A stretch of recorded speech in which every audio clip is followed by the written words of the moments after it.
রাসূলুল্লাহ হযরত মুহাম্মদ সাল্লাল্লাহু আলাইহি সাল্লাম তার প্রিয় সাহাবীদের সঙ্গে বসেছিলেন। চারিদিকে এক শান্ত পরিবেশ, সবার মুখে প্রশান্তির নীরবতা। হঠাৎ করে এক ব্যক্তি এসে আবু বকর রাদিয়াল্লাহু তাআলা আনহুকে গালি দেওয়া শুরু করলেন। আশ্চর্যের বিষয় হলো, আবু বকর রাদিয়াল্লাহু তাআলা আনহু কিছুই বললেন না, চুপ করেছিলেন। লোকটি আবারও আবু বকর রাদিয়াল্লাহু তাআলা আনহুকে গালি দিলেন, আরো বড় কষ্ট দিলেন, কিন্তু আবু বকর রাদিয়াল্লাহু তাআলা আনহু চুপ করেছিলেন। তৃতীয়বার যখন লোকটি আবু বকর রাদিয়াল্লাহু তাআলা আনহুকে গালি দিলেন, তখন আবু বকর রাদিয়াল্লাহু তাআলা আনহু প্রতিশোধ নিলেন, জবাব দিলেন তার কথাই। ঠিক সেই মুহূর্তে রাসূলুল্লাহ হযরত মুহাম্মদ সাল্লাল্লাহু আলাইহি সাল্লাম দাঁড়িয়ে গেলেন। আবু বকর রাদিয়াল্লাহু তাআলা আনহু অবাক হয়ে বললেন, হে আল্লাহর রাসূল, আপনি কি আমার উপর রেগে গিয়েছেন? রাসূলুল্লাহ সাল্লাল্লাহু আলাইহি সাল্লাম কোমল কণ্ঠে বলেন, না আবু বকর, আমি তোমার উপর রাগ করিনি।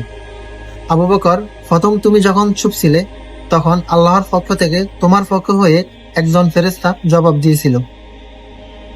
যখন তুমি প্রতিবাদ করছিলে, ঠিক সেই মুহূর্তে শয়তান এসে সেখানে উপস্থিত হয়ে গেছে। আর এই মুহূর্তে কি আমি বসে থাকতে পারি? এই ঘটনা আমাদেরকে শেখায়, চুপ থাকা মানে দুর্বলতা নয়, এটা হচ্ছে ইমানের বড় একটা শক্তি। কারণ আল্লাহ তাআলা নিজেই তাদের পক্ষ নেন যারা ধৈর্য ধারণ করে চুপ থাকেন।